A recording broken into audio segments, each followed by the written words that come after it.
Ration కార్డుల మంజూరు పత్రాల పంపిణీ రసాభాసాగా మారింది. రేషన్ కార్డుల పంపిణీకి ఇన్ఛార్జ్ మంత్రి వివేక్ వెంకటస్వామి, ఎమ్మెల్యేలు హరీష్ రావు, కొత్త ప్రభాకర్ రెడ్డి హాజరయ్యారు. అయితే ప్రోటోకాల్ పాటించడం లేదంటూ బీఆర్ఎస్ కార్యకర్తలు ఆందోళనకు దిగారు. ఫ్లెక్సీలో గజ్వేల్ ఎమ్మెల్యే కేసీఆర్ ఫోటో లేదని నినాదాలు చేస్తూ మంత్రిని నిలదీయడానికి దూసుకొచ్చారు. కాంగ్రెస్ కార్యకర్తలు పోటీగా నినాదాలు చేయడంతో సభలో ఉద్రిక్తత తలెత్తింది. హరీష్ రావు కూడా సైగలు చేయడంతో బీఆర్ఎస్ కార్యకర్తలు మరింతగా బిగ్గరగా స్లోగన్స్ చేశారు. దీంతో పోలీసులు జోక్యం చేసుకుని ఇరు వర్గాలను బయటకు పంపించారు. దీనికి సంబంధించి మరిన్ని అప్డేట్స్ మా ప్రతినిధి కరుణాకర్ అందిస్తారు. కరుణాకర్.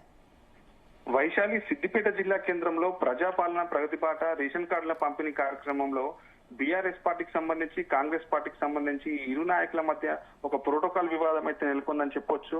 అర్హులైన లబ్ధిదారులకు గాను రేషన్ కార్డుల పంపిణీ కార్యక్రమాన్ని నేడు సిద్దిపేట జిల్లా కలెక్టర్ కార్యాలయంలో అయితే ఏర్పాటు చేశారు అధికారులు. ఈ కార్యక్రమానికి జిల్లా ఇన్ఛార్జి మంత్రిగా ఉన్నటువంటి గడ్డం వివేక్ వెంకటస్వామి హాజరయ్యారు. ఆయనతో పాటు సిద్దిపేట జిల్లాకు చెందినటువంటి సిద్దిపేట ఎమ్మెల్యేగా ఉన్నటువంటి మాజీ మంత్రి తన్నీరు హరీష్ రావు మరియు దుబ్బాక ఎమ్మెల్యే కొత్త ప్రభాకర్ రెడ్డిలు కూడా హాజరయ్యారు. ఈ రేషన్ కార్డుల పంపిణీ కార్యక్రమంలో ఒక ప్రోటోకాల్ వివాదం అయితే నెలకొంది. ఈ కార్యక్రమాన్ని ఉద్దేశించి ఏర్పాటు చేసిన ఒక ఫ్లెక్సీలో మాత్రం మాజీ ముఖ్యమంత్రి ప్రస్తుత గజ్వేల్ ఎమ్మెల్యే కేసీఆర్ ఫోటోతో పాటు మరియు దుబ్బాకకు సంబంధించిన దుబ్బాక ఎమ్మెల్యే కొత్త ప్రభాకర్ రెడ్డి ఇద్దరి ఫోటోలు లేకపోవడంతో ఈ యొక్క ప్రోటోకాల్ వివాదం అయితే నెలకొంది.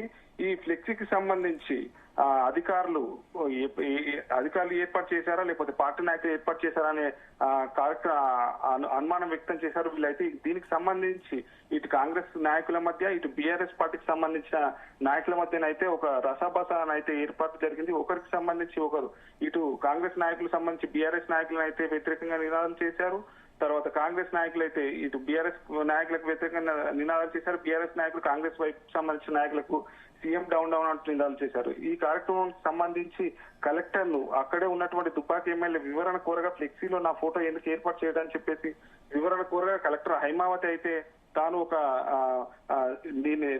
వివరణ అయితే ఇచ్చింది. ఏంటంటే నేను దుబ్బాకలో కూడా ప్రత్యేక కార్యక్రమం ఏర్పాటు చేస్తాను, అప్పుడు తప్పకుండా మీ ఫ్లెక్సీ ఫోటోని ఏర్పాటు చేస్తానని చెప్పి తాను వివరణ ఇచ్చినప్పటికీ కూడా అప్పటికే ఇరు వర్గాలకు సంబంధించి ఇటు కాంగ్రెస్ కు సంబంధించి ఇటు బీఆర్ఎస్ పార్టీకి సంబంధించిన నాయకులు అయితే Harish Rao CM, Harish Rao down down అంటూ ఇటు కాంగ్రెస్ నాయకులు నినాదాలు చేశారు ఒకవైపు. తర్వాత కాంగ్రెస్ నాయకులు అయితే ఇటు Harish Rao down down, KCR down down నినాదాలు చేశారు. తర్వాత బీఆర్ఎస్ నాయకులు అయితే సీఎం డౌన్ డౌన్ కూడా నినాదాలు చేశారు. దీంతో ఒక్కసారిగా ఒక ఉద్రిక్తత వాతావరణం అయితే నెలకొంది. అక్కడే ఉన్న పోలీసులు జోక్యం కలగ చేసుకుని ఇరు వర్గాలను అయితే సముదాయించి చెదరగొట్టడం జరిగింది. కార్యక్రమం నుంచి ఆ యొక్క సమావేశ మందిరం నుంచి అందరిని అయితే బయటకు పంపించడం జరిగింది. తర్వాత అనంతరం రేషన్ కార్డుల పంపిణీ కార్యక్రమం అయితే సజావుగా కొనసాగింది. వైశాలి. అయితే హరీష్ రావు సైగలు చేయడంతో కార్యకర్తలు మరింత బిగ్గరగా స్లోగన్స్ చేశారంటున్నారు. నిజానికి ఈ కార్యకర్తలు హరీష్ రావు సైగలతోనే రెచ్చిపోయారా? మరింత ఎక్కువైందా ఉద్రిక్తత పరిస్థితి?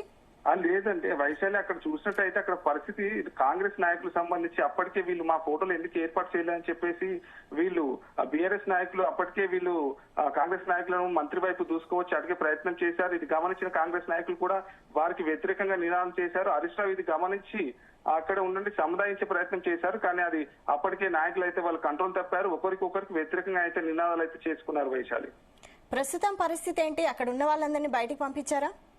అవును, ప్రస్తుతానికైతే సద్దుమణిగిందని చెప్పొచ్చు. కాంగ్రెస్ నాయకులను ఇటు బీఆర్ఎస్ నాయకులను అయితే ఆ కార్యకర్తలను అయితే సమావేశ మందిరం నుంచి బయటకు అయితే పంపించడం జరిగింది. పోలీసులు ఒక పహారం అయితే కాస్తున్నారు. ఎలాంటి అల్లర్లు ఆటంకాలు జరగకుండా కార్యక్రమం సజావుగా జరిగే విధంగానైతే భారీ బందోబస్తు కూడా నిర్వహిస్తున్నారు. ఆ కార్యక్రమం అయితే యథావిధిగా సక్రమంగా శాంతియుతంగానైతే ప్రస్తుతం అయితే కొనసాగుతుంది. Vaishali. Right, thank you Karunakar.